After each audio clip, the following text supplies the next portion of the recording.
Katika utekelezaji wa ahadi ya kutoa kibali cha ajira kwa ajili ya nafasi 12,000 yaani walimu 7,000 na watumishi wa afya 5,000, ofisi yetu ilitekeleza agizo hilo kama ifuatavyo. Baada ya Mheshimiwa Rais wa Jamhuri ya Muungano wa Tanzania kuapishwa tarehe 3 Novemba mwaka 2025, kibali cha ajira ya watu 12,000 kilitolewa kwa kuzingatia kifungu cha 37 kifungu kidogo cha 7 cha Sheria ya Utumishi wa Umma sura ya 298. Jukumu la kuendesha mchakato wa ajira katika utumishi wa umma hufanywa na Sekretarieti ya Ajira iliyopo chini ya Ofisi ya Rais. Tangazo lilitolewa na baada ya maombi, Sekretarieti ya Ajira ya Utumishi wa Umma yani PSRS iliratibu usaili ambao ulifanywa katika mikoa yote Tanzania na vituo mahususi kule Unguja na Pemba.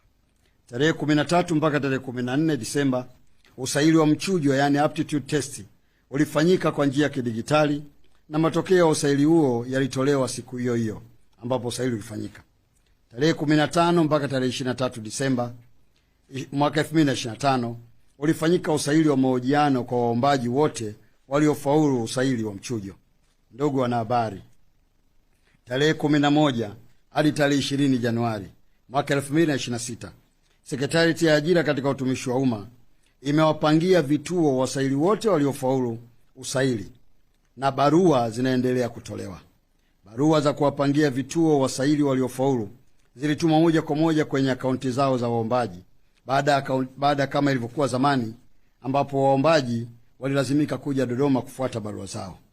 Mpaka sasa tunapozungumza, watumishi 8,416 kati ya wao watumishi 3,694 wa kada ya elimu na watumishi 4,722 wa kada ya afya wameripoti katika halmashauri mbalimbali, na watumishi wale waliowahi kufika katika vituo vyao. Na hapa nazungumzia, mnakumbuka ahadi na maelekezo ya Mheshimiwa Rais ni kwamba alisema wale ambao watawahi kufika kabla ya mwisho wa mwezi wa kwanza basi waingizwe kwenye payroll ya mishahara. Ninayo furaha kuwapa taarifa kuwa watumishi 735 ambao waliripoti kabla ya kufunga orodha ya mshahara waliingizwa kwenye payroll ya serikali na tayari wamekwisha pata mshahara katika mwezi huu wa kwanza 2026. Ndugu wanahabari, kati ya hao watumishi 956 wa kada ya elimu na watumishi 305 wa afya wapo kwenye mchakato katika nafasi ambazo zilikuwa zimesalia, na uzuri ni kwamba nafasi hizo zimeshatangazwa na usaili unaendelea kufanyika. Aidha, watumishi wote wataingizwa kwenye orodha ya mishahara yani payroll ya serikali kwa kadri walivyoripoti katika vituo vyao vya kazi.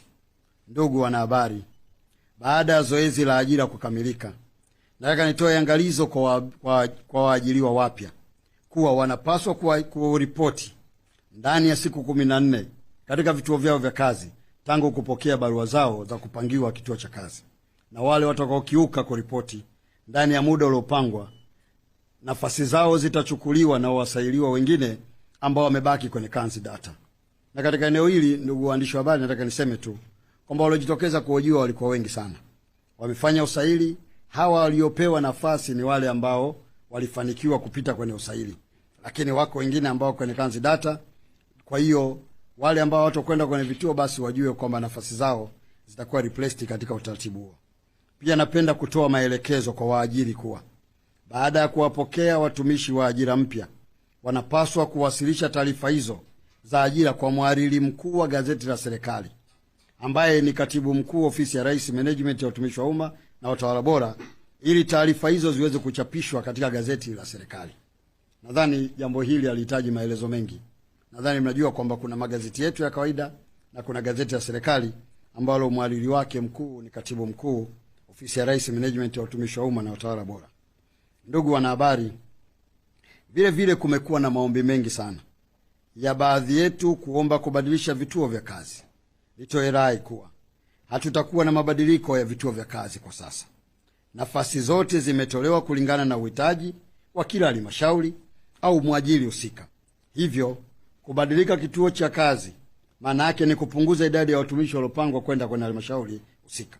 Ili kutoathiri mgawanyiko huo, hakuna mabadiliko yote ya kazi, na hii ni kauli natoa maelekezo kwa wahusika wote wajue kwamba kwa sasa hakuna mabadiliko ya vituo vya kazi.